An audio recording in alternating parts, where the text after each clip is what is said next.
여러분 안녕하세요. 민법 연습 2일 제9회 사례 문제 해설 시작하도록 하겠습니다. 이번 주 주제는 명의신탁에 관련된 내용들이었죠. 자, 한 문제 한 문제씩 보도록 하죠. 자, 먼저 공통된 사실관계를 서술을 하고 있는데요. 네, 일단 갑이 B로부터 X 부동산을 매수하고자 하였죠. 하지만은 갑이 연대 보증 채무를 부담하고 있었고, 그런 관계로 만약에 X를 취득하게 되면은 갑의 채권자들이 이제 X를 강제 집행할까봐 우려해서 갑과 을 사이에 계약 명의신탁 약정을 한 것이었죠. 그래서 갑과 을 사이에 계약 명의신탁에 대한 약정이 있었고, 그 다음에 갑이 을에게 매수자금을 지급을 했죠. 자, 그렇게 되고 을이 갑을 대신해서 B와 매매 계약을 체결을 합니다. 매매 계약을 체결을 합니다. 여기까지가 공통된 사실관계이고요. 그리고 각각 문제들에 대한 사실관계들이 별도로 있으니까 한번 보도록 하죠. 자, 첫 번째 문제의 사실관계입니다. 을은 이 사건 매매 계약에 따른 중도금을 지급한 다음 잔대금을 지급하면서 갑과 합의에 따라 이 사건 매매 계약에 따른 등기 명의를 자신의 동생인 C 앞으로 이전해 줄 것을 약정을 한 거죠. 즉 을과 B가 매매 계약을 체결했고요. 이제 B는 그 매매 계약 체결했다, 명의신탁 약정이 있다는 사실을 알지 못하고 있는 상황이죠. 그래서 매매 계약을 체결했는데 을과 B 사이에 X토지에 대한 소유권 이전 등기를 을의 명의로 하는 것이 아니라 C의 명의로 한다라고 하는 요구를 하였고요. 그에 따라서 X 부동산에 대한 관하여 C의 동의 아래 C 명의의 소유권 이전 등기가 맞춰진 겁니다. 자, 그러면은 이제 두 가지 형태의 명의신탁 약정이 있었던 거죠. 갑과 을 사이에서는 계약 명의신탁 약정이 있었던 것이고요. 그 다음에 을과 C 사이에서는 3자간 명의신탁,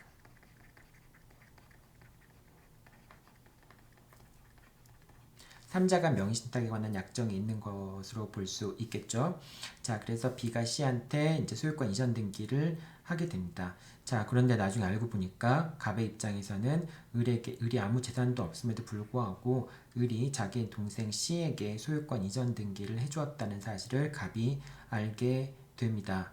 그래서 갑은 을과 C에 대해서 어떠한 청구를 할 수 있는지 그 논고를 함께 그 논고와 함께 그 청구할 수 있는 내용을 서술하시오라고 되어 있는데, 자, 한 번씩 따져보죠. 자, 첫 번째 갑은 을에게 뭘 할 수 있을까요? 자, 첫 번째 갑은 을에게 부당이득을 원인으로 하는 매수자금을 지급했지만은 그 매수자금이 아무런 법률 원인이 없었으니까, 그러니까 이제 명의신탁 약정이 무효니까 부당이득으로 매수자금 상당의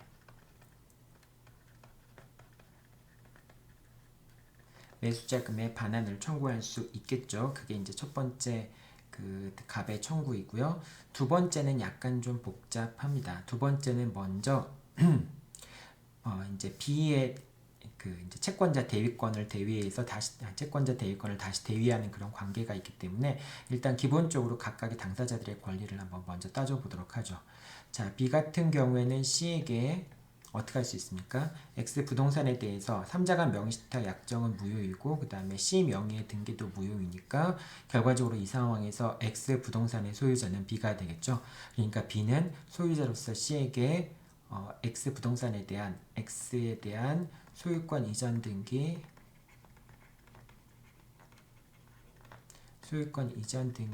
말소를 청구할 수 있겠죠. 자, 소유권 이전 등기의 말소를 청구할 수 있고, 그 다음에 을과 C 사이에 3자간 명의신탁 약정이 무효이고, 그 다음에 B에서 C로의 소유권 이전 등기가 물권 변동의 효력이 발생하지 않지만은 그렇다고 해서 을과 B 사이에 체결했던 매매 계약의 효력이 상실되는 건 아니죠. 3자간 명의신탁 계약을 체결한 경우에 매도인과 매수인 사이의 매매 계약의 효력에 영향을 미치는 건 아니죠. 매매 계약이 무효되는 건 아니죠. 그렇기 때문에 을은 B에 대해서 매매 계약에 따른 소유권 이전 등기 청구권을 갖고 있게 됩니다. 자, 그렇다면은 을의 입장에서는 이 소유권 이전 등기 청구권을 피보존 권리로 해서 그 다음에 B가 C에 대해서 갖고 있는 X에 대한 소유권 이전 등기 말소 등기 청구권을 피대위 권리로 해서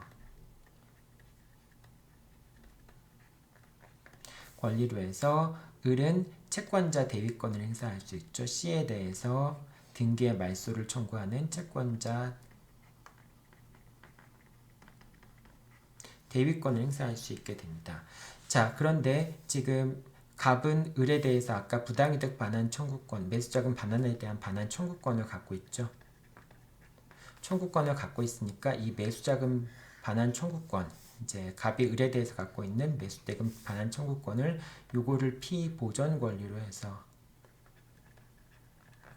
그 다음에 채권자 대위권을 피대위 권리로 해서 채권자 대위권을 대위 권리로 해서 다시 채권자 대위권을 행사할 수도 있겠죠. 즉 을이 B를 대위해서 C에게 등기의 말소를 청구하는 것을 다시 또 그 채권자 대위권을 갑이 대위해서 행사할 수 있겠죠. 그래서 갑은 을을 대위해서 B를 대위해서 C에게 등기의 말소를 청구하고 이게 이제 첫 번째, 이제 두 번째가 되겠죠. 이제 그 을이 행사할 수 있는 채권자 대위권을 갑이 채권자 대위권을 통해서 행사를 하고 그 다음에 다시 또 만약에 이제 C 명의의 등기가 말소된다면은 을은 B에 대해서 뭘 갖고 있어요? 이제 을은 B에 대해서 소유권 이전 등기 청구권을 갖게 되겠죠.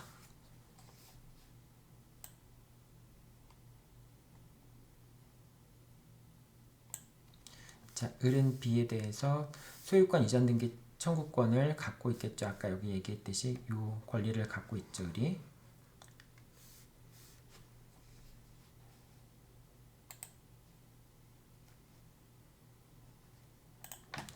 자, 이 권리를 갖고 있는데 이 권리를 이 권리를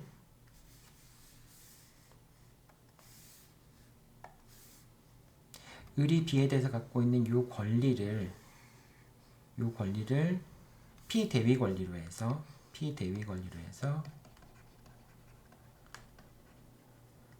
해서 그 다음에 갑이 을에 대해서 갖고 있는 매수자금 반환 청구권을 피보전 권리로 해서 요거를 이제 피보전 권리로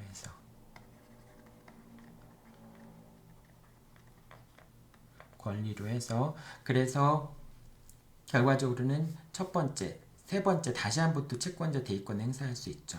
채권자 대위권을 행사해서 결과적으로는 X 부동산을 을 명의로 돌려놓은 다음에 그 다음에 갑은 을에 대해서 그 부당이득 반환 청구권의 매수자금 반환 청구권이 있으니까 그것에 대해서 강제 집행을 하면 되겠죠. 이렇게 이제 채권자 대위권을 한 번 행사하고 다시 두 번 행사하는 방법으로 해서 결과적으로 X 부동산을 을의 책임재산으로 만들 수 있겠죠. 이게 이제 갑이 할 수 있는 이제 을과 C에 대해서 할 수 있는 것이고요.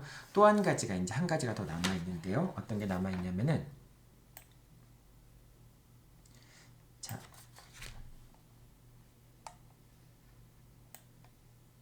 이 사안에서 지금 그 을과 C 사이에 삼자가 명의신탁을 했잖아요.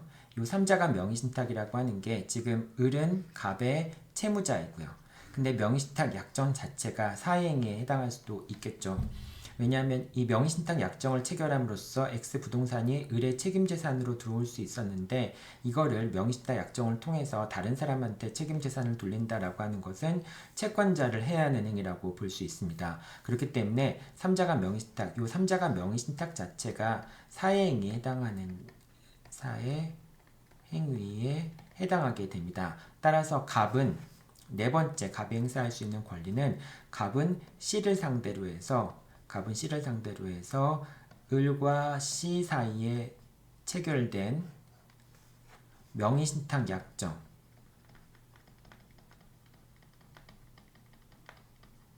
명의신탁 약정을 사회 행위로 취소하고 그 다음에 C 명의의 등기 말소 청구 그러니까 사행의 취소 의소를 제기한다라고 하는 것은 사행위로 그러니까 사행위를 취소한다라고 하는 형성의소와 그 다음에 그거에 따라서 원상회복을 한다라고 하는 이행의소 두 가지가 겹쳐진 거잖아요. 두 가지가 이제 복합된 거잖아요. 그러니까 여기서 결국은 C는 그러니까 그러니까 갑은 채권자인 갑은 수익자인 C를 상대로 해서 사행이 취소의 수를 제기해서 을과 C의 명의시타 약정을 취소하고 그 다음 C 명의의 등기의 말소를 청구할 수 있겠죠. 자, 만약에 이게 사행의 취소가 허용이 된다면은 그럼 결과적으로 C 명의의 등기가 말소가 되겠죠. 그러면은 이 X 부동산은 누구한테 돌아가게 됩니까? 다시 B한테 돌아가게 되죠. 그럼 B한테 돌아가게 되면은 이 경우에 다시 또 갑은 뭘 해야 돼요? 갑은 을을 대위해서 B에 대해서 아까 마찬가지로 요 이제 세 번째 마찬가지로 갑이 을을 대위해서 B에게 을의 명의로 소유권 이전 등기를 하도록 청구한 다음에 그 다음에 을이 X에 대해서 소유권을 취득하게 되면 갑이 그 X를 강제 집행하는 방법으로 갑이 부당이득 반환 청구권에 대한 채권의 만족을 얻을 수도 있겠죠. 이제 금전채권, 매수자금이라고 하는 것은 금전채권이니까 이런 식으로 권리를 행사할 수 있습니다. 자, 이 네 가지 정도의 권리가 지금 여기 적어놨던 권리가 이제 갑이 행사할 수 있는 권리라고 볼 수 있겠죠. 물론 이제 그 권리 자체는 을에 대한 권리는 부당이득 반환 청구권밖에 없고요. 갑이 C에 대해서 직접적으로 권리를 갖는 건 없어요.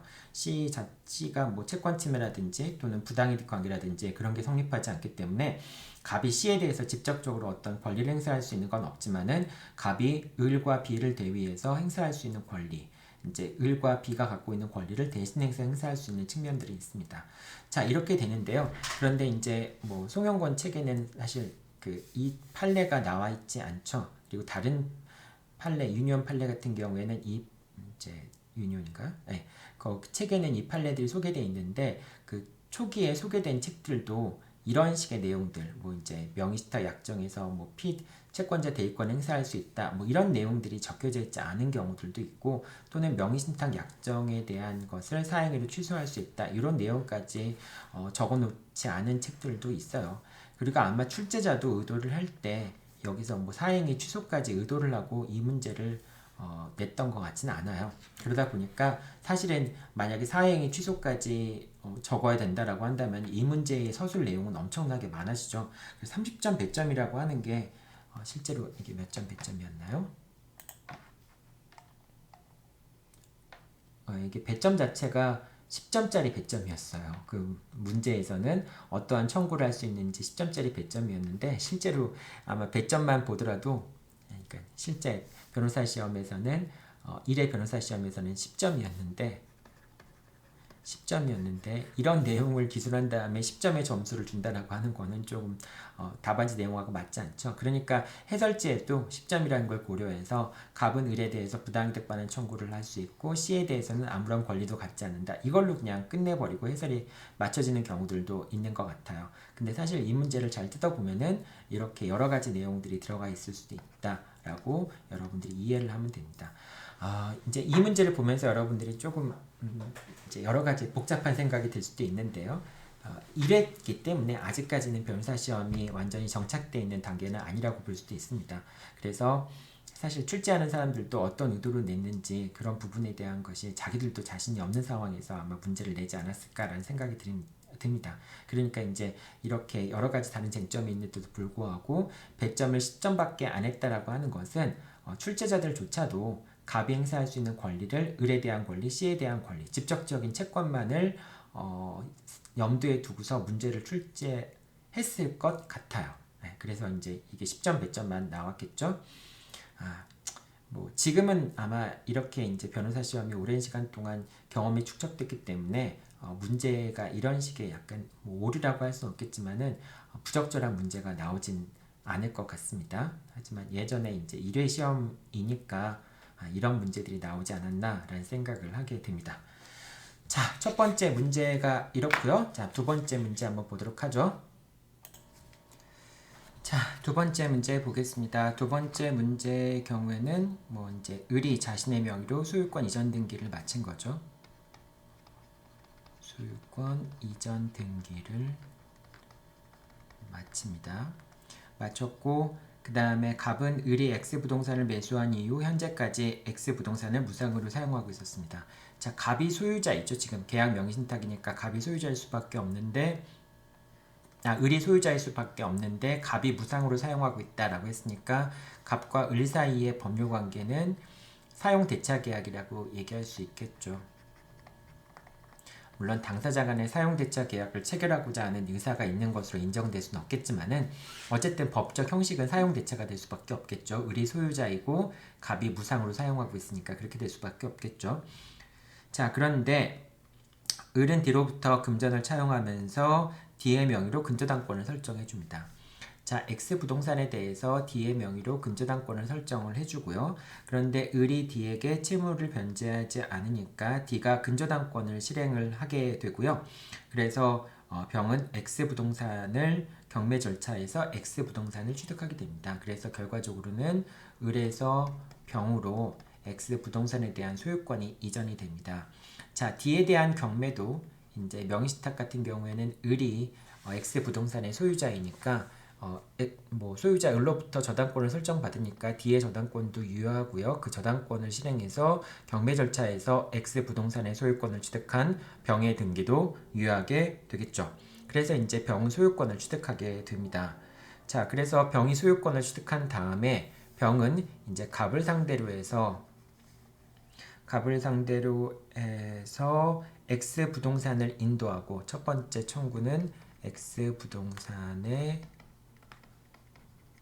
인도를 청구하는 거죠. 그 다음 두 번째 병의 청구는 부당이득 또는 불법 점유로 인한 손해배상, 부당이득이나 또는 손해배상을 해라. 이런 청구를 하고 있는 거죠. 언제부터 청구를 하는 거냐? 2014년 7월 20일부터 부당이득을 반환하라. 이런 청구를 하게 되는 거죠. 자, 이렇게 이제 병이 갑에게 청구하자 갑은 뭐라고 항변을 했냐면은 갑은 첫 번째 갑은 D의 저당권이 무효이다. D의 저당권이 무효이다라고 주장했는데 이거는 논거가 뭐였어요? 자, 지금 실제 소유자는 갑인데 그런데 을이 갑의 동의 없이 D에게 저당권을 설정해 주었다는 걸 이유로 해서 D의 저당권이 무효라고 하는 걸 주장하는 거죠. D의 저당권이 무효라고 한다면은 저당권이 실행돼서 소유권을 취득한 병의 등기도 무효가 될 수밖에 없겠죠. 자, 근데 여기서 지금 소유자는 누구예요? 실제 소유자는 갑, 명의신탁 약정, 계약 명의신탁이기 때문에 실제 소유자는 을이 될 수밖에 없죠. B가 이런 사실을 몰랐기 때문에 을이 X부동산의 소유자가 될 수밖에 없기 때문에 D 명의의 저당권이 무효다라고 하는 것은 인정되지 않죠. 이건 안 되고요. 두 번째 주장은 어떤 주장이었죠? 설령 병이 X부동산의 소유자라도 갑은 을에 대해서 X부동산의 매수자금 상당액의 부당이득 받는 청구권이 있고 이제 갑이 을에 대해서 부당이득 받는 청구권이 있는 건 맞죠. 그리고 자신이 X부동산을 개량하기 위해서 5천만 원을 이제 비용을 지출해서 그래서 나중에 이제 심리 결과 보면은 5천만 원 정도의 X 부동산의 가치가 상승했다라고 돼 있죠. 그래서 갑은 이제 매수자금 상당의 부당이득과 그 다음에 유익비를 상환할 때까지 X 부동산을 돌려줄 수 없다라고 하는 유치권의 항변을 하는 거죠. 유치권의 항변을 하고 있습니다. 자, 유치권의 항변을 하고 있는데, 자, 이 유치권의 항변은 어떨까요? 매수자금 상당액은 목적물에서 발생한 채권이라고 볼 수 없겠죠. 따라서 이 매수자금으로 인해서 유치권이 발생하진 않을 것 같습니다. 근데 이 유익비 같은 경우에는 X라는 부동산에 관련된 결련성이 있는 채무라고 얘기할 수 있겠죠. 그러니까 이 유익비 상환 청구권을 기초로 해서 갑은 유치권을 행사할 수 있을 겁니다. 자, 그러니까 요 하나는 맞는 거죠. 유익비 상환 청구권을 근거로 해서 유치권의 항변을 한다. 요 항변은 타당한 것이 되겠죠. 자, 그 다음에 세 번째 항변을 어떤 항변을 하고 있을까요? 또한 갑은 병의 금원 지급 청구와 관련하여 갑 자신이 X부동산의 소유자로서 X부동산을 적법하게 점유하여 사용하였으므로 부당이득 반환 청구, 불법 점유를 원인으로 한 손해배상 청구에 응할 수 없다라고 돼 있는데요. 지금 이제 그 병이 갑에게 부당이득 반환 청구와 손해배상을 청구하자 나는 소유자로서 적법하게 점유 사용하고 있으므로 부당이득 반환 청구 또는 불법 원인을 이유로 한 손해배상 청구에 응할 수 없다라고 하는 거죠. 자, 손해배상 부분을 한번 볼게요. 자, 불법 행위를 이유로 한 손해배상이 성립하기 위해서는 갑의 점유가 불법 점유여야 되겠죠. 그리고 갑에게 고의 과실이 갑의 점유가 불법 점유여야 되겠죠. 그리고 갑에게 고의 과실이 있어야 되는 것이겠죠. 근데 지금 갑에게는 뭐 고의 과실이 있다라고 인정되기 어려운 측면이 있죠. 자기는 그냥 명의신탁 약정이 유효하다, 무효임에도 불구하고 유효하다고 생각하고 X 부동산을 을로부터 인도받아서 점유하고 있는 거니까, 그러니까 갑에게 뭐 과실이 있을 수 있겠지만은 일단은 뭐 고의는 없고요. 그 다음에 과실이 있는지 여부가 좀 불분명하지만은 여기서 불법 점유라고 갑의 점유를 불법적인 점유라고 얘기할 수는 없겠죠. 갑이 점유를 침탈한 것도 아닐 테고요. 자, 그래서 손해배상은 인정되기는 좀 어렵다라고 봐야 되겠죠. 물론 여러분들이 이제 불법행위가 성립한다라고 해서 그 손해배상을 청구할 수 있다, 임료 상당의 손해배상을 청구할 수 있다, 이렇게 기술해도 상관은 없을 것 같아요. 자, 그 다음에 부당이득 반환 의무. 부당이득 반환 의무가 있는데, 자, 이 부당이득 반환 의무 같은 경우에는 당연히 이제 갑이 병의 소유자인데 갑이 목적물을 점유 사용하고 있으니까 그 점유 사용하는 것에 대해서 부당이득 반환 의무를 부담하죠.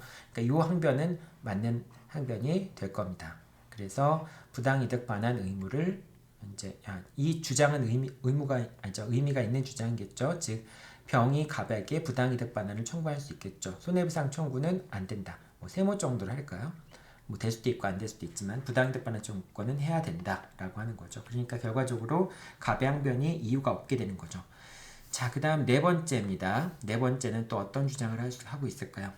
네 번째, 설령 병이 X부동산의 소유자라고 하더라도 갑은 유치권자로서 X부동산을 사무실로 사용하고 있으므로, 아까 이제 이 유익비상환청구권이 인정이 되는 경우를 전제로 해서 얘기하는 거죠.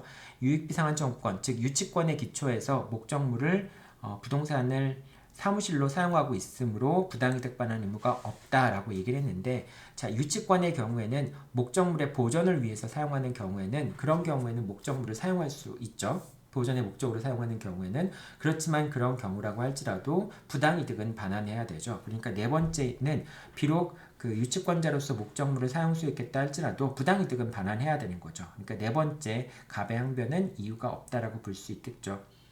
자, 이렇게 이제 네 번째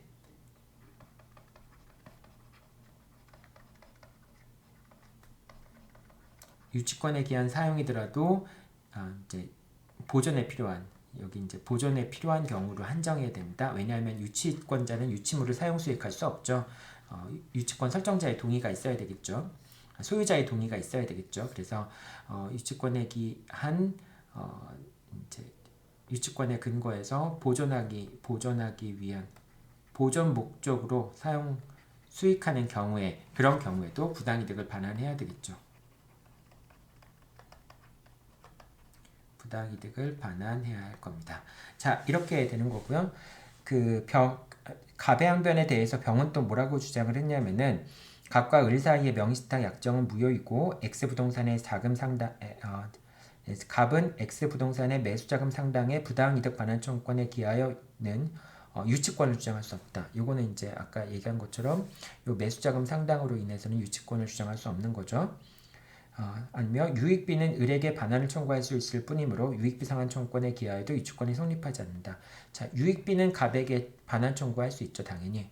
이제 을은 이제 사용 대차 계약이니까 사용 대차 같은 경우에는 물건의 가치를 증가시켰을 경우에, 그런 경우에는 이제 유익비 상환 청구권을 행사할 수 있죠. 자, 그래서 유익비 상환 청구권 갑에게 유익 상환 청구권을 행사할 수 있을 뿐이며 병에게 유익비 상환 청구권을 주장할 수 없다라고 갑에게 대해서 유익비 상환 청구권을 주장할 수 있을 뿐이며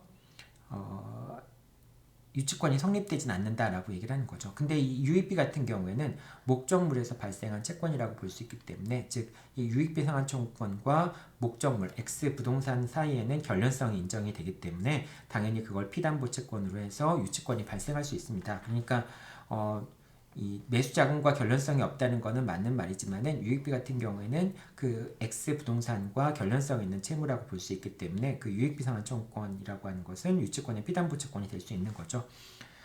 자, 그래서 이제 결과적으로 법원이 심리를 해보니까 5천만 원의 그 가치가 증가돼 있고요. 유익비 5천만 원을 들였고 그 5천만 원이 그대로 가치에 반영이 돼서 X 부동산의 가치가 5천만 원 이상 상승했다라고 하는 것이죠. 자, 이렇게 돼 있고요. 그 다음에 2017년 7월 20일부터 현재까지 월 차임은 100만 원으로 인정되었다라고 하는 것이죠. 차임 변동이 없었다라고 하는 거죠. 계산하기 편하게 그렇게 해준 겁니다. 자, 여기서 한번 하나씩 보죠. 자, X 부동산을 인도 청구하는 것, 이거는 인용이 되겠죠. 인용이 될 텐데, 근데 지금 갑이하고 있는 유치권의 항변도 역시 유치권 항변도 어떻게 됩니까? 인용이 되죠. 유익비 상환 청구권의 범위 내에서 유익비 상환 청구권을 갖고 있기 때문에 그 유익비 상환 청구권의 기초에서 유치권을 행사할 수 있으니까 유치권 항변은 이유가 있습니다. 그래서 여기까지는 일단 여기는 이제 목적물에 관련된 거니까 요 첫 번째 그 청구 원인에 대한 당사자들의 주장이 되는 거죠. 피고의 항변이 되는 거죠. 자, 여기까지만 본다면은 일단은 부동산을 인도를 인용을 해줘야 되겠지만은 유치권의 항변이 있기 때문에 그냥 인용해 줄 수는 없고 일부 인용이 돼서 상환 이행 판결을 내려야 되겠죠.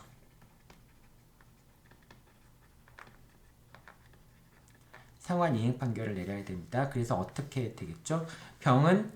을은 이제 갑으로부터 이제 지금 여기서 지금 목적물을 점유한 사람이 갑이니까요.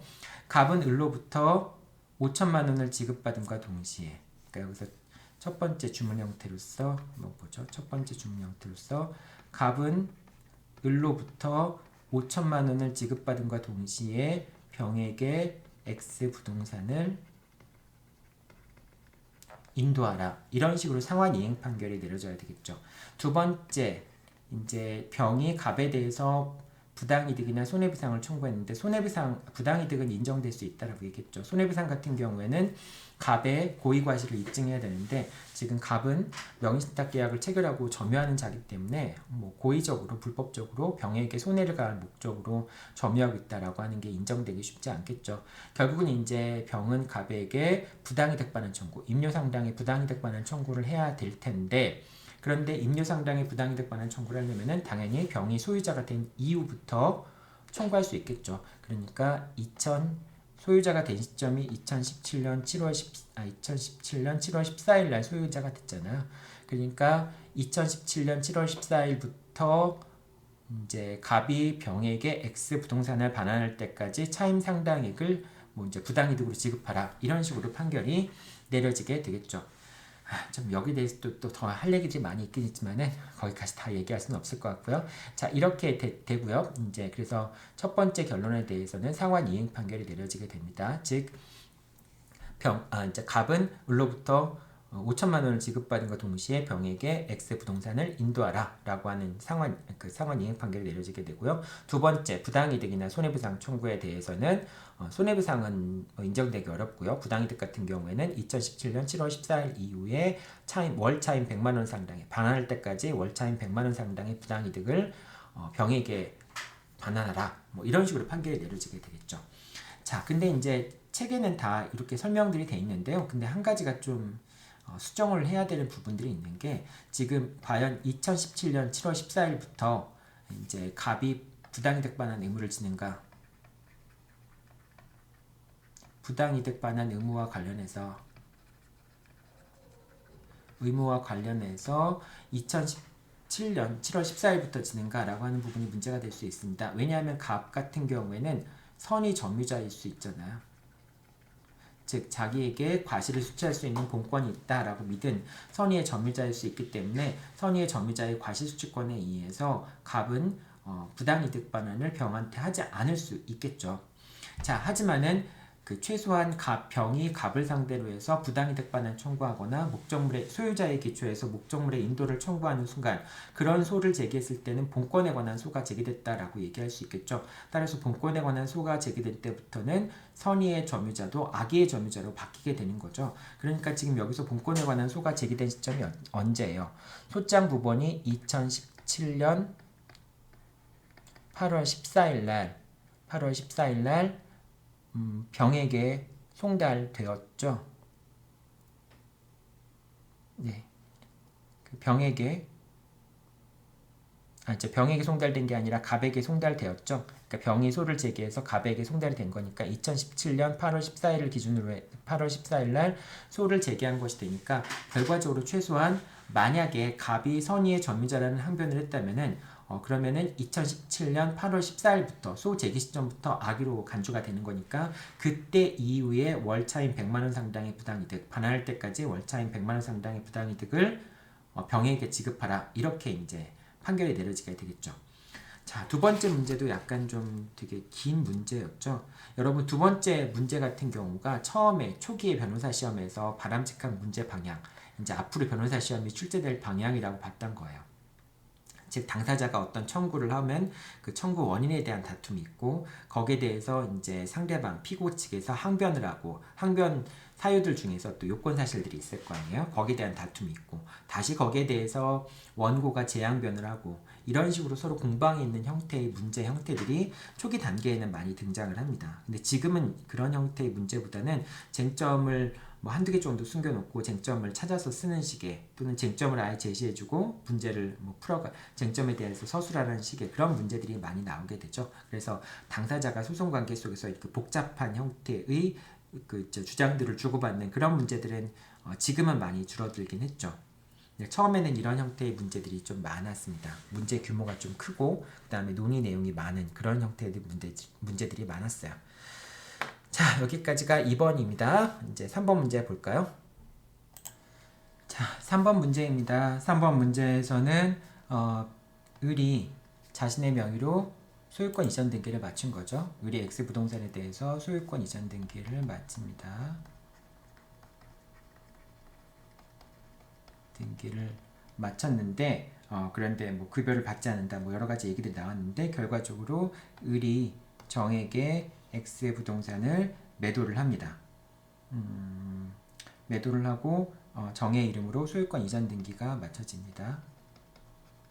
소유권 이전 등기가 마쳐지게 됩니다. 자, 이렇게 되는 거고요. 소유권 이전 등기가 마쳐지게 되고요.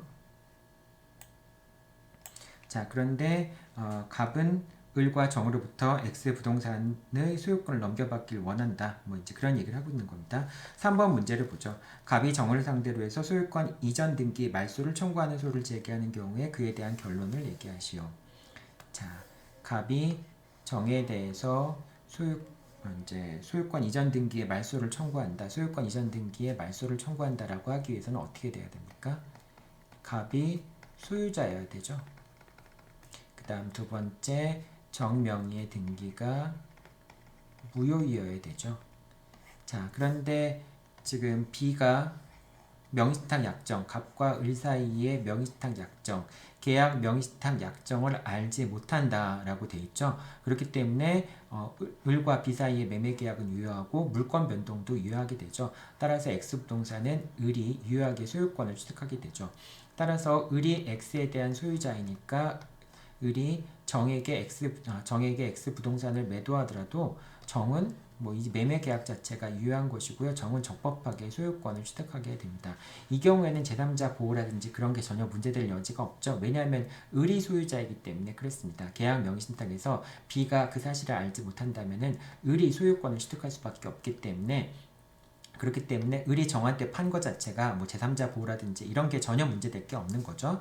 따라서 갑은 소유자가 아니고 계약 명의신탁이 있었기 때문에 소유권을 취득할 수도 없고 그 다음에 정명의 등기 무효도 아니고 이 두 가지 요건이 충족되지 못했기 때문에 결과적으로 갑의 정에 대한 청구는 기각이 될 수밖에 없죠.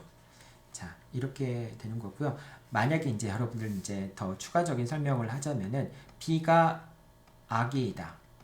B가 악이다. B가 악인 경우라고 한다면은 그러면은 을이 소유권을 취득할 수 없잖아요. 을이 소유권을 취득할 수 없고 그 다음에 이제 이 경우에 만약에 정에게 처분했는데 정이 을의 배임행위에 적극 가담해서 을과 정 사이의 법률행위가 반사회 질서의 법률행위였다.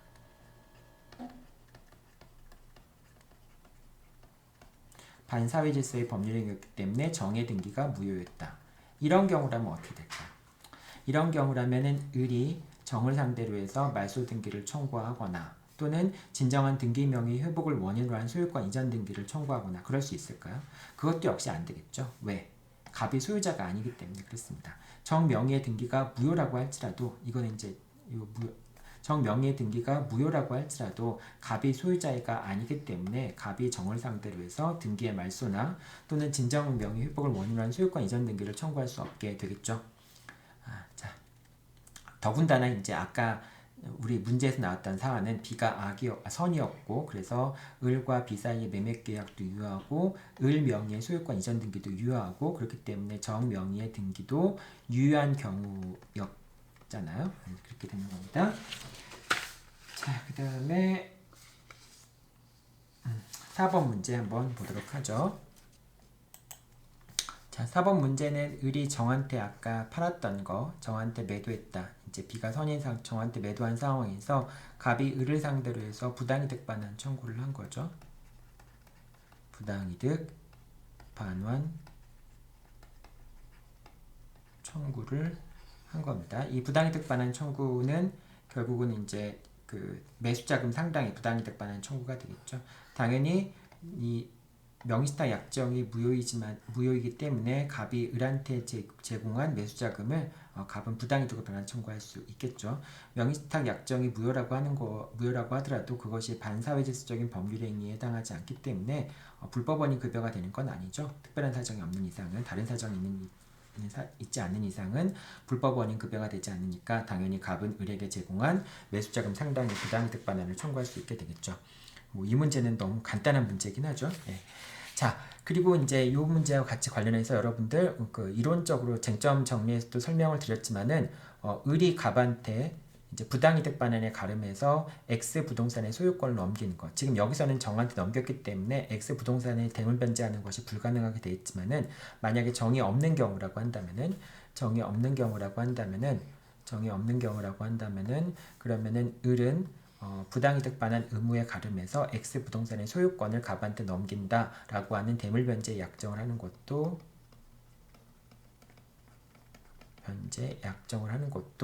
유효하게 되죠. 다만 명의신탁 약정을 하면서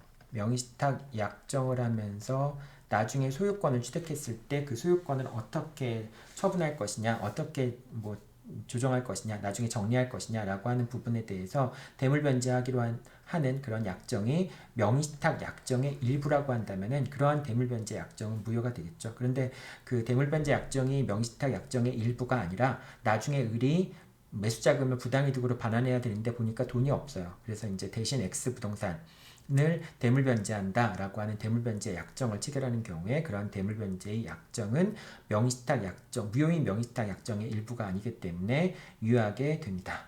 자, 오늘은 이제 명의신탁에 관련된 사례들 살펴봤는데요. 뒤에 두 문제는 간단한 문제였는데 앞에 1번 문제와 2번 문제가 좀 상당히 긴 문제였죠. 지난 시간부터 계속 몇 번씩 이제 긴 형태의 문제들이 나왔습니다. 여러분들이 이제 긴 형태의 문제들이 실제 변호사 시험에 나올 가능성은 많지는 않지만은 그래도 어떻게 답안지를 구성하는지 그런 연습들을 좀 이번 기회를 통해서 해두면 좋을 것 같고요. 근데 어차피 실제로 이제 변호사 시험 가게 되면은 이렇게 이제 자세히 답안지를 쓸 그러한 시간은 없을 것 같아요. 그래서 여러분들이 그냥 딱딱 눈에 보이는 대로 즉각 빨리빨리 이제 그 보이는 쟁점들을 정리해 놓고 이제 시험 문제를 계속 풀어 나가야 되기 때문에 이제 이 큰 문제들이 만약 나온다고 하더라도 이렇게 목차를 잘 정리할 수는 없겠지만은 평상시에 그런 큰 문제들 나왔을 때 어떻게 이제 빠르게 그 목차를 잡아가지고 이제 최대한 너무 복잡하게 잡지 않고 단순화해서 목차를 잡을 수 있는가라고 하는 연습들을 해볼 필요가 있을 것 같습니다. 자, 오늘 명시타에 관련된 사례 문제 해설 여기까지 마치도록 하겠습니다. 여러분들 수고하셨습니다.